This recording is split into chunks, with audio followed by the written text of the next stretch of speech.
lii mu woy buñ ko jàpp rek ay woy ni Jibril da daan ñëw ci moom barkal yonent bi da daan ñëw ci moom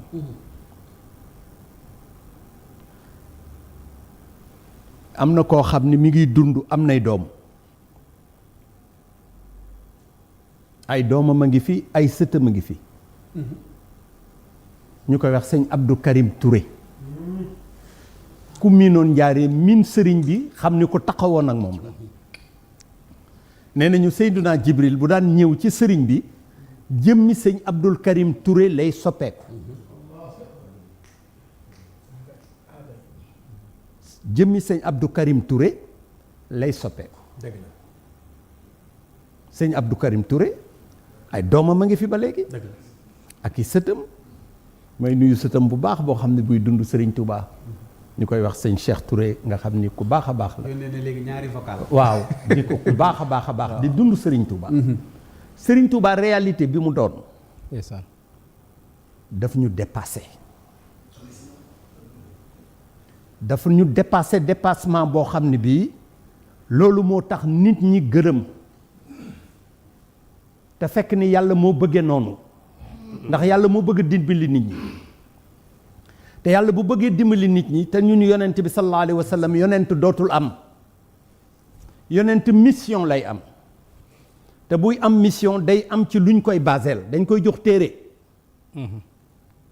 jox ko téere dégg ngeen téere yi dañuy wax ni maam Adama sax ñaata téere wàcc ci moom fukk yonent yàlla Ibrahima ñaata téere wàcc ci moom fukk yonent yàlla Noohin yonent yàlla Moussa yonent yàlla Insa combien d'évangiles nga xam ne moom sax yonent yàlla Insa moomu évangile yi ngay dégg yépp sax ay évangile la selon Marc selon Matthieu selon ay évangile yu bare ñu wàcc ci moom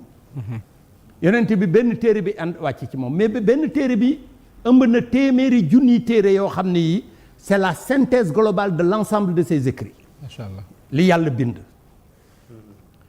diggante bi gàtt diggante bi gudd xew-xew yi fi jaar yoo xam ne c'est des faits marquants néew waaye nag ay boroom xam-xam yu bari jaar fi liggéey ci l'islam liggéey bu rëy mais duñu ay yonent ndaxte yàlla bu waxee li mu wax day loo xam ne lii lu ñu fermé la mën naa wax sax nag joxi dogal yoo xam ne yi dogal yi du ci ferme bu boobaa wali yi ku ci nekk am nga sañ-sañ ak daraja joo xam ne ji yàlla may na la ko nga dugg ca loola soppi ci li nga bëgg a soppi lu dul yàlla bind ci àlluwaam ja nga xamee ni bii àlluwa jooju bu lu mu ci bind kenn du ko soppi dégg nga may wax wa yusabbitu yamsawu llaahu ma yasha wa yusabbitu kon dina bind mbir ba pare soppi ko ñu bind ci leneen pour te dire que diggante bi te it lii nga xam ne diggante yonent yàlla Muhammad la ak léegi nga xam ni ñi fi jaar ci nit ñu baax sànq mi ngi wax ni léegi bi ñuy wax ci Ibnu Anbal bi nga xamee ni bii sëriñ bi ñëw na joytu ci moom téereem boobu far nga xam ni ci la daan am tuyaaba mu woo sëñ man jëw paxa maa ngi dégg muy wax ba mu bind téere beeg ba mu faatoo nga ni ñaata at la téeméeri at junni at la parce que Ibnu Anbal mi ngi fi jógee au 8e siècle 1870 à peu près defe naa la fi Ibnu Anbal jóge nga xam ni moom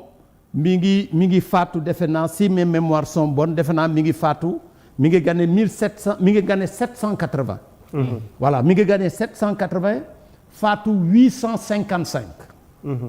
après Jésus-Christ sëriñ bi ñëw fi 1853 donc seen diggante ñoom ñaar 1000 ans la mu dekkal ko mu ñëw ci néegam mu yebal sëñ Mat Jaw ni ko dugal ci biir nee na dafa laa bëgg a sant junni at xam nga loolu day dépasser entendement humain dëgg la Seyna Jibril dañu ni yàlla moo ko daan yebal ci yonent bi ñii di wax nangami yoon la wàcc waaye est-ce que ça veut dire que donc Seyna Jibril dootul wàcc déedéet yàlla moo bind Seyna Jibril moo am ay mission yu muy jox Seydina Jibril muy ñëw waaw nit ñi bëgg a yemal leen ni rek Seydina Jibril dootul wàcc te àddina bi nekk fi àddina bi compliqué tanazzalul malaa'ikatu war ruuhu fiihaa laylatul xadr rek day ñëw waaw laylatul xadar tanazzalul malaa'ikatu war ruuhu ruuxu googu di Seydina Jibril ça veut dire quoi nit ñi dañuy yemale yàlla te yàlla moo yemul fenn ak kattanam nga ak dooleem ja ak sañ-sañam ba dégg nga sëñ Abdou Lahad di wax ni njaareem toll na jamono yoo xam ni léegi la fi Seydina Jibril jógee buuroon na noppi ba ñu jàpp ni Jibril gune guy taxawaalu la ci mbedd njaareem yi dëgg la ñu ni bu daan ñëw ci Serigne Touba ci forme sëñ Abdou Karim Touré lay ñëwee waaw ndax nee yonent bi ni ñëw di ko gane daa nuroog dahiyatul kalbi bi nga xam ne bu Jibril daan ñëw ci yonent bi moom lay jëmmam lay jël te sëñ Abdou Karim Touré da ko nuru ñaata yoon la ci ñëw c'est pas le nombre qui est important mais c'est le fait mooy mu nekk fii ñu nit ku ñuul la ñu xam ay wuy juram mu gane fi àddina li nit ñi def mu def ko jàng alquran jàng xam-xam parce que bu fekkoon noonu bii dafa ñëw rek indaale li mu indi ñu ni kenn gisul fu mu jàng mu doy kéemaan kenn xamul ku ko yar mu doy kéemaan mais mu jaar ci yooyu jàng ñu yar ko ba pare mu nekk ci keppaaru ña ko yaroon déjà ña ko doon jàngal xamoon nañ ni kii am na mbiru yàlla mu nekk ci moom malgré que ñoo ngi koy jàngal ndax dafa bëgg bu ëllëgee mu wan nit ñi ni leen àddina dafa am cheminement àddina dafa am cheminement xam-xam dañ koy wut di ko wut waaye nag am xam-xam taxut tamit nga am mbiru yàlla am xam-xam tamit taxul nga xam mbiru suñu borom ndax am na ñu amul xam-xam tey jëlal waxtaan yi foofu rek la mën a yegg ndax ci niveau bi nga xam ne Cheikh Abdou Khadir niveau bu mu yegg ci waxtaan yi sëñ Touba ngir nit ñi mën ko xam dañ koy sant rek nga xam ne moom fii mu toll rek a baax di gën a dëggal rek ak di jàng ci moom ñoo xam dëgg ñu war a jàppale si bi ak fi ñu def boo xoolee tàmbale gi rek ko tàmbalee ba nëgëni wàcc gi mu wax nga xam ne daa wane ne suñu borom maanaam aadama dañ koo jële ci barab indi ko ci kaw suuf ci tàmbale ba mu tàmbalee ci Seydina